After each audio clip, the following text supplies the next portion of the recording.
Hi, I'm Weston. I love talking about the Astros, and I'm here to talk about the infuriating Game 125 of the regular season. Astros lose 6-3 to Seattle Mariners. Okay. I could just talk about the 10th inning, nay, rant about the 10th inning, and you'd probably think it was a good video. But let's do a tad bit of a precursor to get to the 10th inning. So, the Astros score a pair of runs in the second. Yordan Alvarez, pretty good at the whole baseball thing, hits a home run. Puts us up 1-0. Cool. Taylor Jones, a little bit later in the inning, with an RBI double to score Yuli Gurriel. I guess Taylor Jones rakes now. That's something that now happens. Cool.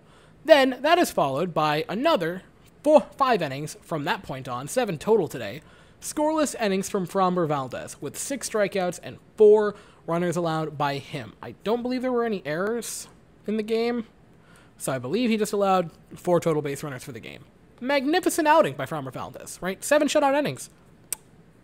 Perfect, right? Magnificent. Kendall Graveman comes in. He gives up an RBI double to J.P. Crawford. Makes it a 2-1 ball game. That isn't great, right? That's not the best. But here's the thing. It's still a 2-1 ball game, right? 1 run shouldn't kill you. Then, 9th inning. Ryan Presley comes in. He gives up a home run to Ty France. Now it's 2-2. And here's the thing. I could be upset at Presley and Graveman for both surrendering a run that would eventually tie the game. You scored 2 runs all day, Astros. 2 runs given up by your entire pitching staff should win you the game. There is no ands, ifs, or buts. That should be it. That's it. That should be it. If your pitching staff goes 9 innings, allows 2 runs, the game should be over and you win. That's not how it went. 9th inning, we can't get it done, we head on to the 10th. Brooks Raley comes in because I guess Dusty Baker wants to trigger our PTSD, and amazingly, it doesn't go horrible. By a miracle, nothing happens. Well, not nothing, he loaded the bases, but the Astros get out of it. They get out of it fine.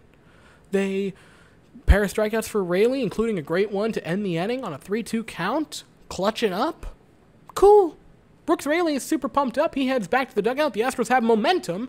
And all you have to do is score 1 run and the game's over, you win. Lance McCullers Jr. then pinch hits for Martin Maldonado, which is a sentence I never thought I'd say. I want to envision Dusty just scouring the dugout with his toothpick in mouth, thinking to himself, who to have pinch run? Should I go with an actual player who runs the bases for a living? Nah, Lance McCullers. And it almost worked. Right, because Altuve comes up to bat. Right, gets a single. You move the winning run to third. There are no outs in the game. There are no outs in the inning, I suppose. That's what I should say. Then, Mariners walk Michael Brantley, which, okay, that's not a terrible idea. It's quick and dirty math. Michael Brantley leads the league in batting average, so theoretically he's the most likely player in all of Major League Baseball to get a hit in that position and end the game, because at that point, a walk doesn't end it, but a hit does, so I kind of understand your thought process there. That's not terrible. So they walk him. They bring up Correa. The bases are now loaded. Anything that isn't a pop-out to the infield ends the game. A ground out that's slowly hit to the first or second baseman, if they're deep enough or if you hit it in the right spot, wins the game. A walk wins the game. A sac fly wins the game. Any hit wins the game. Correa strikes out. Now, was it a terrible strike 3 call? Yes, it was a very bad strike 3 call. That was a solid inch or 2 off the plate. That should not have been called strike 3. Was he still in a 1-2 count that allowed him to strike out in that position? Yes. Next batter, Jason Castro pinch hitting for Yordan Alvarez, because I don't know why. Why would you pull? I get defense, but never pull Yordan Alvarez. I'm giving you a piece of advice. Don't do that. That's a bad idea.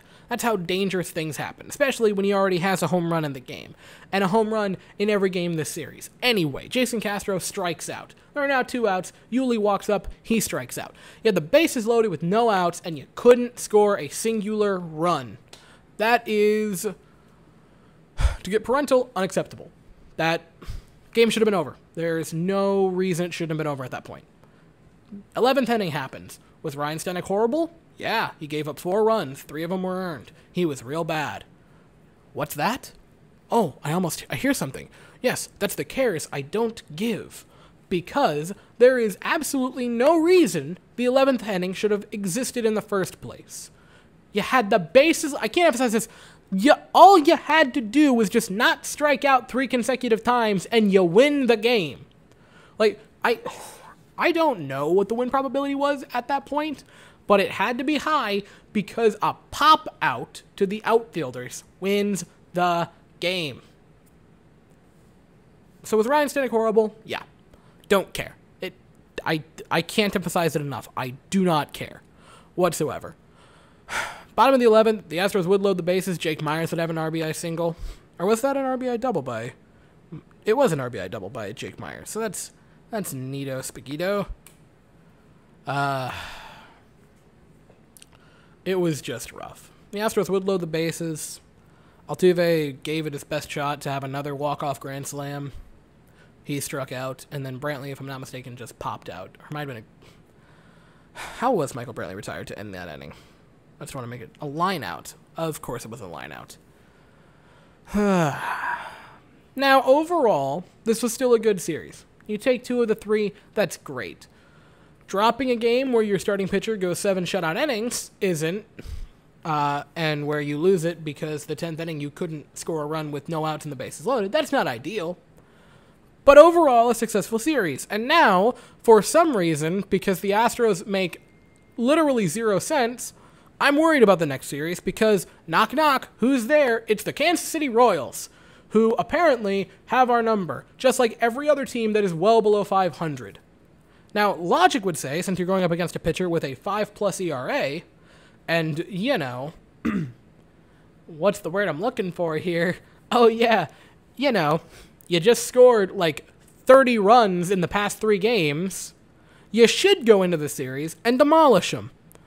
But because the Astros like to give me fear, I'm concerned about this series. Because for some reason, if you're below 500, the Astros cannot solve you.